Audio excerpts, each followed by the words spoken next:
Pertanyaannya, yang dimaksud Anies Baswedan ini siapa di antara keempat ini? Atas dasar apa Pak Anies bilang kayak begini? Ini bakal jadi fitnah. Sekarang kampanye pilpres aja belum mulai, kalau kita udah pusing ngelihat kerisauan kayak dari sekarang, aduh gimana ya? Istri pejabat dari Kemensetnek atau Kementerian Sekretariat Negara ini pamer harta kekayaannya.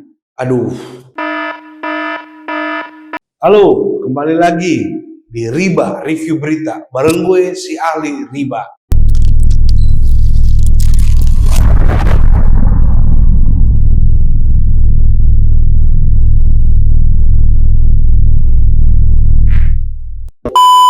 Oke Bor, di berita pertama pada episode kali ini, misuh-misuh genderang perang menjelang pemilu, lebih tepatnya sih pilpres dimulai nih. Jadi kemarin ceritanya itu bakal calon presiden yaitu Anies Baswedan ngemeng kalau ada Menko yang pengen ngerubah konstitusi negara. Nih fitnah atau fakta nih? Kita tahu sendiri kalau di pemerintahan era Presiden Jokowi ini ada 4 Menko.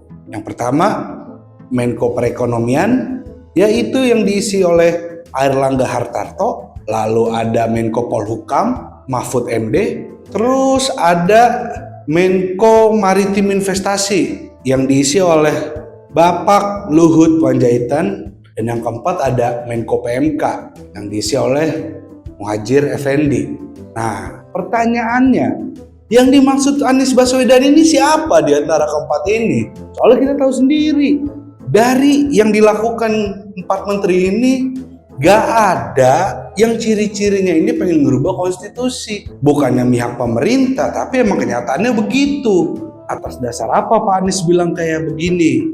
Ini bakal jadi fitnah kalau sampai datanya salah.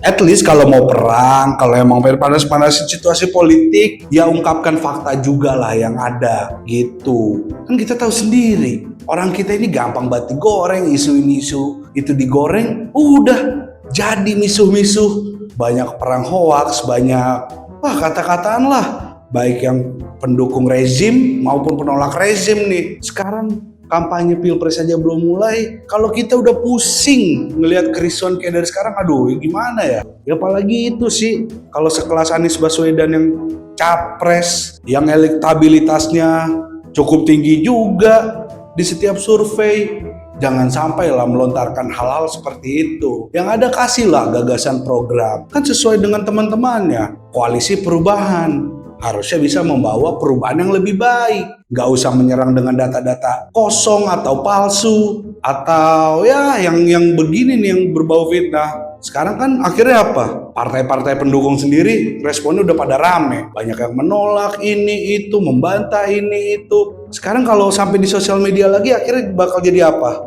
Risu lagi, yang komen inilah, yang komen itulah. Nah, marilah harusnya antar kontestan politik ini bisa saling membangun kompetisi yang baik menjelang pemilu. Gak usah lah saling menjatuhkan, udah capek lah kita. 2 periode terakhir pemilu diwarnai dengan identitas politik atau identitas tokoh. Capek lah kita perang-perang gitu. Udahlah sekarang cari suasana yang baru lah, yang lebih jos untuk menjelang pemilu ini gimana. Gak usah pakai tebar-tebar fitnah lagi, udah gak zaman lah sekarang kayak gini. Oke Bor, di berita kedua kali ini ada berita yang lagi-lagi masih terkait dengan flexing yang dilakukan oleh oknum pejabat. Kita tahu sendiri kasus yang kemarin gara-gara anak pejabat pamer-pamer harta, berakibatnya seperti apa. Itu pun belum reda, kasus belum reda, sekarang muncul lagi kasus baru, yaitu istri pejabat dari Kemensetnek atau Kementerian Sekretariat Negara ini pamer harta kekayaannya. Aduh, maksud gua, kenapa sih harus pamer? Emang kalau nggak pamer itu kenapa lu bakal koma, bakal mati kalau nggak pamer? Hidup lu udah nggak ada gitu, sia-sia. Nggak gitu caranya lah.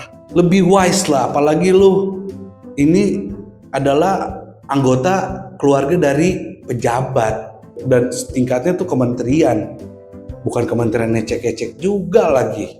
Jadi nih, beliau ini istri dari pejabat Kementerian Sekretariat Negara Eselon 4. Buset, Eselon 4 tuh gajinya 3,5 juta. Sorry, mungkin 3 sampai 5 juta. Tapi lu bisa pamer-pamer harta gitu, apa nggak jadi pertanyaan buat publik sekarang? Dengan gaji segitu, lu pamer mobil, pamer harta benda lu. Aduh, aneh sih gua kalau kayak gitu. Gua aja yang gajinya segitu nggak berani pamer, yang ada pusing. Ya lu bayangin juga lah sekarang kalau Hartono bersaudara itu pamer bakal jadi apa? Nah beliau aja yang kaya nggak pamer. Dia pamer tuh dengan kinerjanya perusahaannya. Itu aja harusnya tuh malu, kesentil, ada yang lebih kaya dari lu. Ini masih pegawai ecek-ecek, lu pamer. Ini masalahnya yang akan terjadi. Kementerian ini juga akan disorot lagi. Akhirnya publik bertanya-tanya, uang-uang yang ada selama ini bakal kemana larinya? Padahal gara-gara ulah siapa? Ya ulah kalian-kalian ini nih, anggota keluarga pejabat yang suka flexing. Kalau emang keluarga kalian ini jahat, ngambil duit rakyat, ya harusnya kalian tahu diri, nggak usah pamer. Itu udah ditutup-tutupin.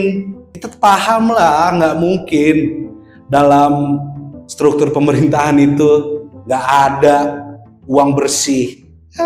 Pasti ada semua potongan-potongan yang diambil. Ya cuman apa? Kalau lu pamer, publik bakal melihat. Itu yang bahaya. Kalau sampai publik bergerak, rakyat bergerak, habislah kalian. Bukan hanya kalian, sampai atas-atasan kalian jadinya yang kena. Gara-gara satu orang, apalagi ya jabat rendah lagi. Lagian juga attitude pejabat ini entah gimana ya. Kayaknya waktu pemilu kemarin 2019 itu digaung-gaungkan revolusi mental. Ini revolusi mental apa seperti ini? Kalau kerjanya flexing terus, pamer-pamer terus. Mental OKB iya. Baru ngerasain harta segitu langsung pamer. Kalian semua tuh pokoknya yang flexing itu norak lah, norak banget. Jadi dari dua berita tadi tuh kita tuh sebenarnya bener-bener ngerasain langsung ya tabiat para pejabat dan politikus di negeri kita ini tuh kayak gimana.